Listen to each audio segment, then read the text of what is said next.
What is the dumbest idea you have ever had that actually worked? Wearing a motorcycle helmet while snow blowing. I did it because I missed riding.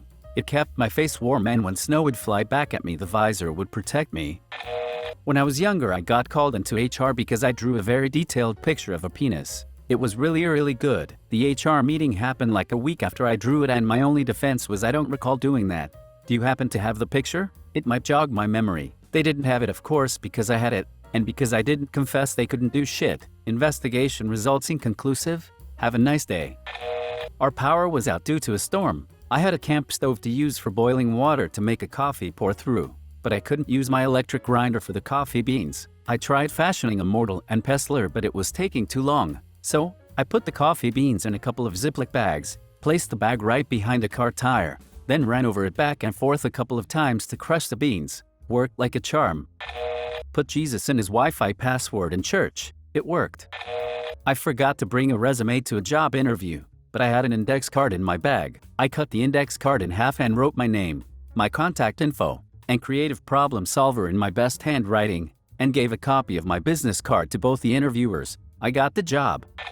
Back in high school, I stopped by one of my teacher's rooms after class to ask him some questions about her homework. When I walked in, I noticed he was grading some of our tests. Of note, all of his tests were made up of multiple choice, true/false, or matching, and all of the answers were bubbled in. What I noticed was that instead of using an answer key to grade, he was just placing a stencil over the paper with the correct bubble punched out. The stencil wasn't transparent, so all it showed was whether we bubbled in the right answer or not. Flash forward to our next test, and I'm stuck on a T/F question. Knowing how he graded, I figured I'd bubble in both T and F, and if he caught it, it would be easy enough to claim it was an accident. Well, he didn't catch it, and I used the trick the rest of the year for a little extra boost on all of his tests. Not my idea, but my mom's. I dropped one of my earrings and couldn't find it, so she threw my other earring on the floor, and it happened to land next to the first one. This idea could have easily gotten me fired if it went wrong. I was working as art director at an animation studio, making videos for clients. One client was especially pesky about the use of yellow in the background. They wanted it to be that of their logo, which was this horrible neon pink yellow. We advised against it, but after numerous calls we had to cave and gave a version with that color. They hated it and asked for a change. What followed were 12 versions with numerous calls in between, tweaking the color over and over. Eventually I got tired of it and just sent the original version again.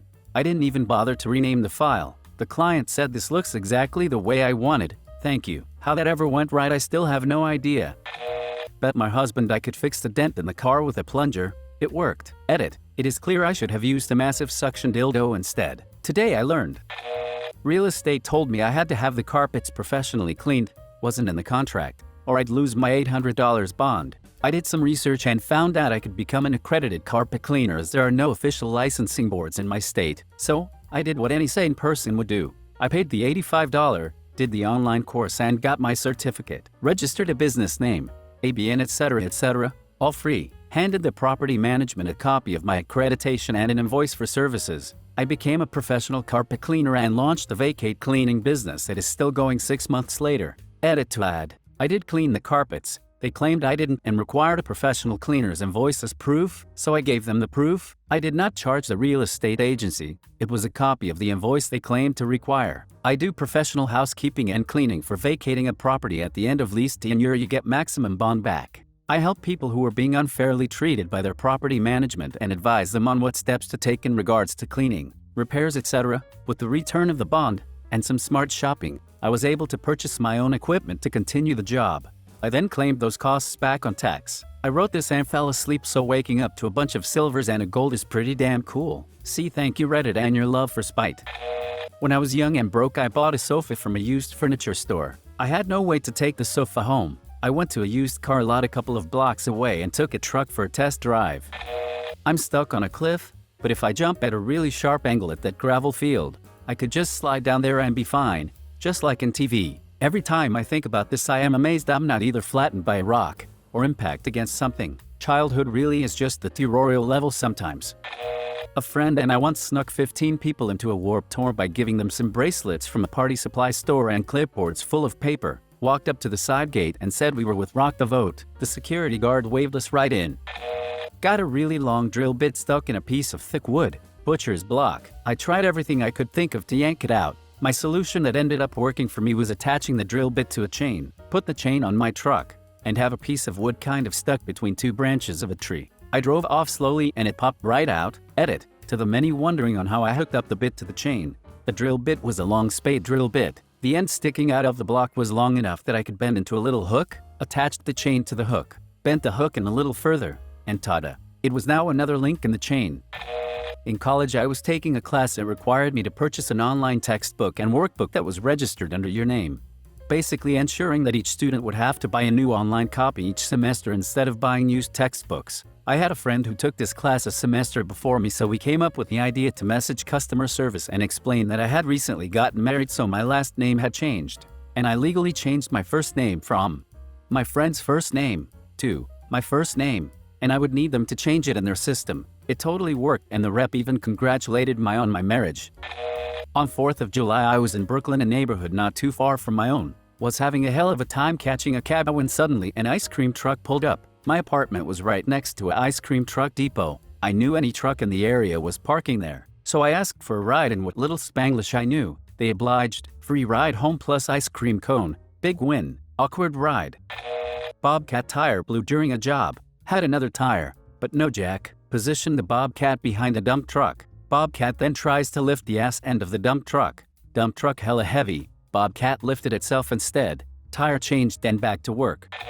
Was really desperate to leave past employer after 15 years. Had been applying and interviewing and striking out. Finally got an interview at a place where, at the time, I felt, meh, I am not really sure this is right for me, but anything is better than where I am at. Instead of prepping for the interview, rehearsing answers, etc., I pulled an Office Space. I was cocky, brash, unconcerned, made it seem like I was happy where I was and I didn't really care if I got the job or not. They called me back the next week and I waited a week to return their call. Same deal with the second interview. When they offered me the job, I hemmed and hawed, said I needed to think about it really hard, and that it was a big move for me, etc., etc. I came back and demanded well over $15,000 above what they were offering in salary. They accepted.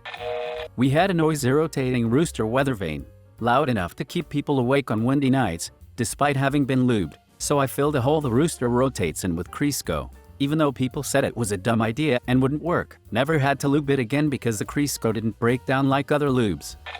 I used to know a guy who, every week, would order his Saturday night curry for delivery while sitting in the pub and then walk over the road to the curry house and get it and himself delivered home. This went on for about 10-12 weeks. One week, we were sitting having a pint and the owner of the curry house walked in, took his order, and had him picked up from the pub. He said it was easier for everyone concerned. Using a sewing needle to remove a bit of dirt that was making one of my records skip. Bear in mind my hands are shaky as hell, so it was certainly very tense and there was a danger of freaking up the whole thing. Far from the dumbest working idea in the thread, but I once got an extra day to work on a video project in high school by coming to class with a video that was just a quarter second of blackness, eagerly volunteering to go first. Then acting confused and scared when the file didn't work. The teacher took pity on me and told me to just bring it the following day, and I got to finish it that evening and still got full credit as if I did it on time. I used the soap bottle as a makeshift sink plunger. I once faked being sick when I was in middle school and told my mom I had a sore throat and felt the cold coming on. She took me to the doctor and it turned out that I did, in fact, have strep throat LOL.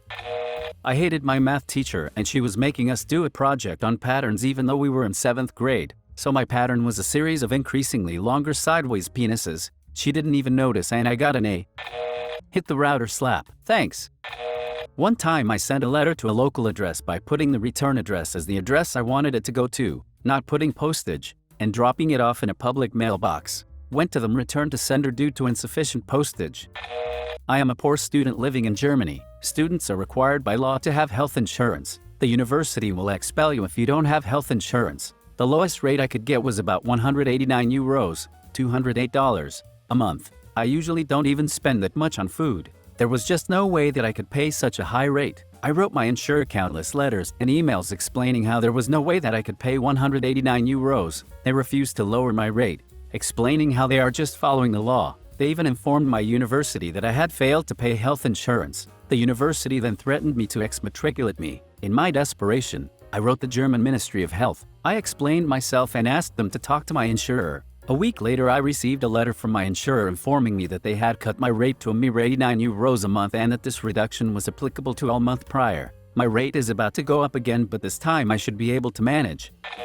Breaking into my own house through the kitchen window using a piece of wire and a wooden table after I was locked out. Back in the flip phone days, I had dropped mine and the screen stopped working. I could make and receive calls, but the screen was just completely blank. I put up with it for a couple of weeks because I couldn't afford a new phone, but one day I had the thought of, well, if dropping the phone made the connection loose, maybe the same thing can fix it, and threw my phone at the ground. I picked it back up and the screen was working.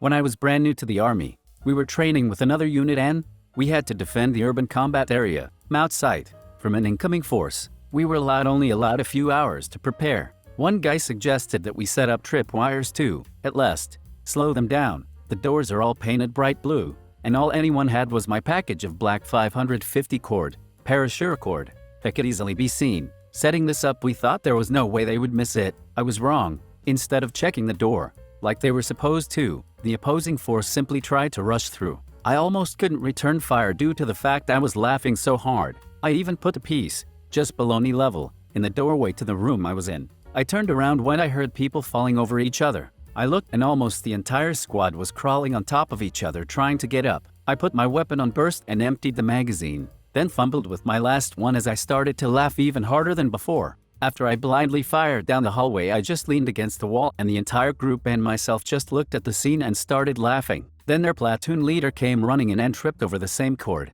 At this point I was done. Put my weapon on safe, put it against the wall, and tried not to piss my pants over the whole situation.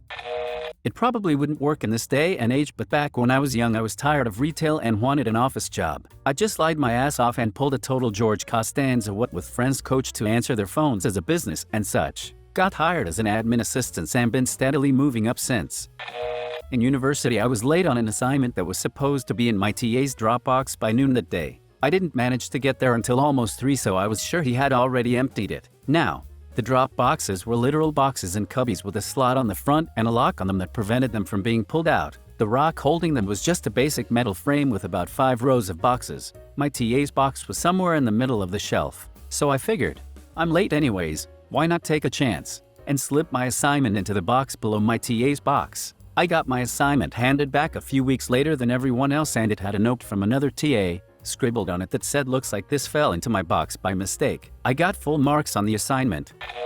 Years ago, the foundation of my house would let water in right at the seam of the wall and hatchway. I decided to dig down so I could seal it from the outside. I got a few feet down before I couldn't reach with a shovel. So what did this genius do? I went in head first and kept digging, but then my arms were getting tired and I decided I should quit. I'm now doing a handstand in a narrow pit and have no way to back out of it. I live far enough from neighbors that yelling would do nothing. After a few minutes of coming to terms with the fact that this is how I die at 28 years old, I decide I will try to walk up the foundation wall with my hands one last time. And it worked. It could have ended quite badly. In the end, it worked. I was able to seal the issue from the outside. We were at a friend's house about to cook a roast. It needed to be patted dry with paper towel, but he was all out. I semi-jokingly suggested using a couple slices of bread. We all chuckled at the idea. It worked perfectly.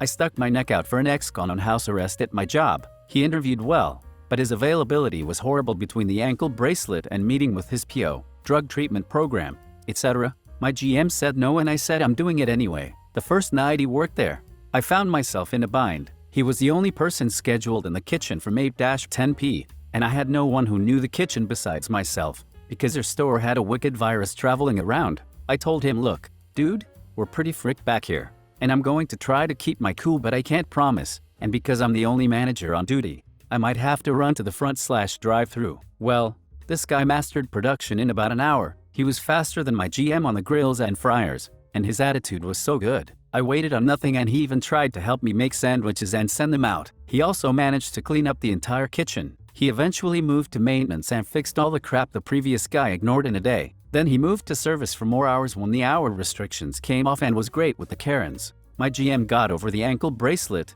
record, and tattoos, and actually hired him for his house flipping business. All because I said we need freaking employees, and you can't be picky when he's the only guy I've interviewed in a month.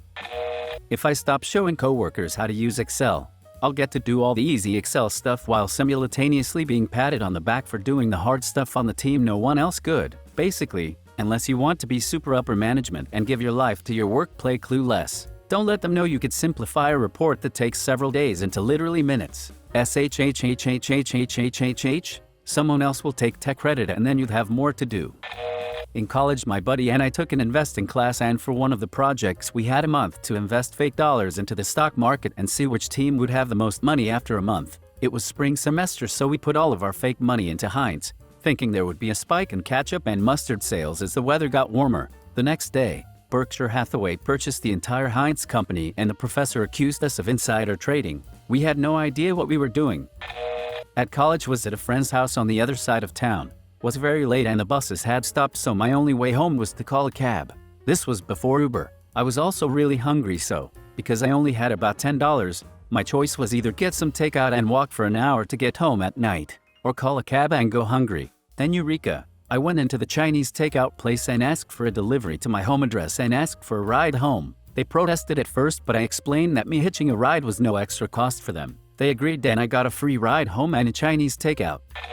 I am very antisocial and don't get along with people. Don't go out and dread to talk to anyone. School trauma, I guess. So I moved in a house with 9 strangers as flatmates to force myself to interact with people. So far I enjoyed it living there. I am no longer afraid of talking to them. Met many nice other people that even like me. One dude let me draw on his face after he came without costume to the Halloween party and was so happy. He even recognized me weeks later, shouted my name and hugged me. Others complimented my gunshot wound I made. They really care about what I did and do. They are nice and I like them. Using a pocket knife to Skyrim lockpick a door. My headphones kept cutting out, so I took a toothpick and scraped the inside of the headphone jack on my phone. Several clumps of dust fell out, and afterwards the headphones worked just fine. Please subscribe if you liked the video. It really helps the channel to grow. See you again.